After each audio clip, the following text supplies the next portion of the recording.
Happy Thursday and welcome to day number 8. I just got home and I've got to turn on all the lights before Will gets here. Oops. Because he always has them turned on before I get here. This one's a little bit trickier. Let's see. I don't know.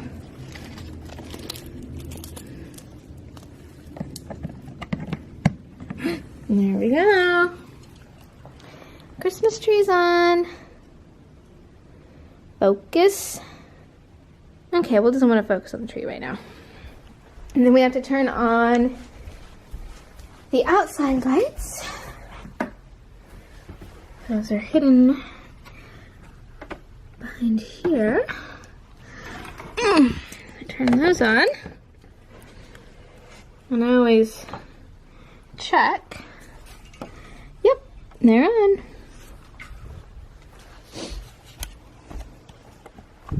So I forgot my camera once again this morning. It's 6:15, just got home.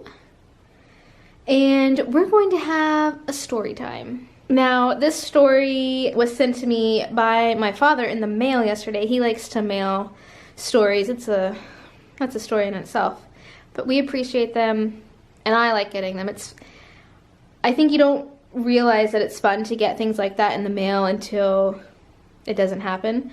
So thank you for sending them. But this is a story about me and something that happened when I was really, really young. I don't even remember it. It's kind of funny, and I thought I would let you enjoy a story from my childhood.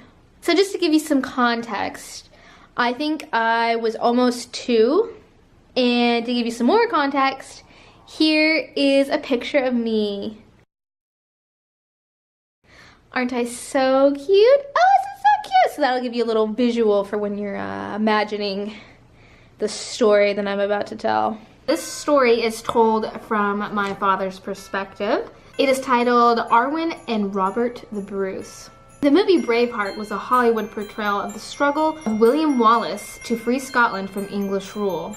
Robert the Bruce, who led the war and eventually became King of Scotland a year after the death of Wallace, does not come out smelling like a rose in the film's fictionalized version of history.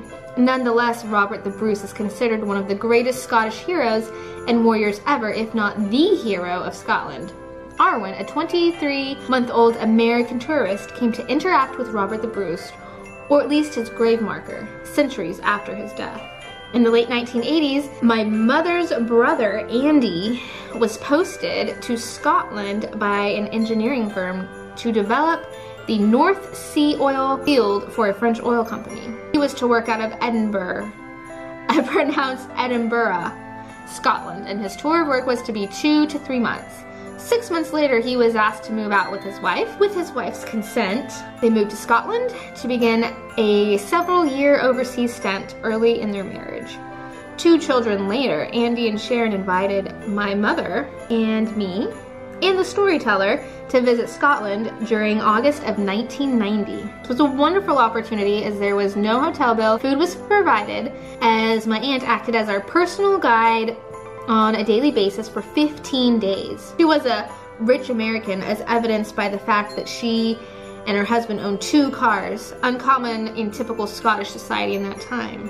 But it gave us the freedom to drive all over Scotland on a daily basis. In addition to the luxury of 2 cars, their home was a 2-story with an accompanying staircase. This is significant because Arwen lived in a 1-story home and had no large exposure to stairs. She was fascinated with the stairs and spent a great deal of time on them. My aunt was quite familiar with her surroundings and had arranged a daily itinerary for visiting and sightseeing. They came for the trip across the Firth of Forth and off to Dunfermline Abbey, the burial place of Sir Robert the Bruce. Upon arriving, the first thing Arwen did, unnoticed by anyone, was scoop up a handful of gravel from the parking lot. Upon entering the abbey, the centerpiece of attention was the grave of Robert the Bruce, which was built at the pulpit or speaker's stand. Entrance to the speaker's stand was at the top of the staircase. Robert Bruce's grave is so sacred to the Scots that no one but high clergy and royalty may ascend the stairs. In fact, photography from directly in front of the pulpit is not allowed. One must always stand to the side with the camera, as that is somehow respectful. Arwen's fascination with the stairs blossomed, and off to the stairs she went. I don't remember how far up she got, but I do remember when the man in the black suit coming out of nowhere and grabbing her. Her scream of surprise and fright from being grabbed by a strange man pierced the quietness of the Abbey. As our attention focused on the event, the next sound was much quieter, but in a way just as loud. The sound of a handful of pebbles being released from a frightened 23-month-old's hands landing on the grave of Sir Robert the Bruce somehow seemed deafening. The man in black was very unhappy and took no great pains to hide it. While not directly asking us to leave, it was very plain that as rude and disrespectful Americans, we should conclude our business quickly and leave. What he did not understand was how close I came to being unhinged at the sight of a strange man grabbing my daughter, and how close he came to visiting a nearby hospital. It did not take us long to look inside of the Abbey as we carried Arwen with us. Our departure did not come too quickly, for that concluded our family's introduction to the hero of Scotland, Robert the Bruce. Hope you enjoyed that story. I wasn't sure whether or not I was going to say my family members' names or not, but I don't think they'll mind. So sometimes I said my aunt. You'll know. But yeah, that was my adventure in Scotland. I don't remember any of it. There are people that do, including my family, my father, and some black man in a suit. Some black man. Man in a black suit. Oh. But there you go. There's your history fact and history information of the day about Sir Robert the Bruce. Sir Bruce the Robert? Sir Robert? What's his name?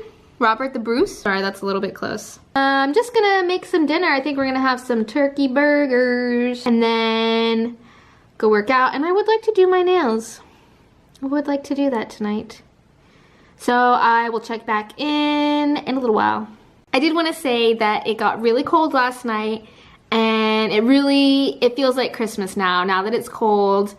And I was listening to some Christmas music on the way home, and I started to get that tingly feeling when it just makes you happy and cozy and warm to know that it's Christmas time. I don't know. If you know the feeling, it's a good feeling, and I hope you do. It was nice. It was nice. So cold. So cold. It's so cold that I had to go to the bathroom. I didn't even want to pull my pants down because I'm so cold. So, are we gonna do it? We could do it right now. We could just push the button. Well? Yeah. Are we gonna do it? I don't know. I know we're probably babies and people survive in much colder environments without heat. But we have it, so why not use it? Watching the football game. I don't know why. It's that part where it makes you think of Key and Peele when they make fun of all the players' names. Oh, I have something to say. First of all, my eyes are gigantic. Like, the whites of my eyes, I've been watching my videos back, and I feel like my eyes are just bulging out of my face. Do you feel like that's accurate, Will? No. No. That's what I feel like. And this thing, this like little mole, I guess. I don't know what that is. I never noticed it until I started watching my videos. That means you're getting old when you get new marks all over your skin. It's depressing. Well, you know, one way to warm up is to go work out. So You're gonna leave me here to freeze? let's go work out and leave Will here to freeze. Because he's not healthy and he doesn't like to work out. Am I breathing too heavily? Okay, workout done for the day. Nobody was down there, so I got to dance around. 8:30, calling it a night early. Going to take a shower, do my nails, edit the vlog, and once again, wake up and do the whole thing over again. I hope you had a good day, and I'll see you tomorrow. Bye. I meant to say, I hope you had a good day. Will thinks I said it wrong, so if I did, have a good day. Bye. So cheesy. Bye, friends. Good night. Remember that one time we did all the endings? Well, I don't even remember them all. Nobody really does endings anymore. It's so 2015. So 2015. So 20. But these are the new endings where summer 2016. it's the new ending where you just keep talking and talking and then finally it just cuts you off.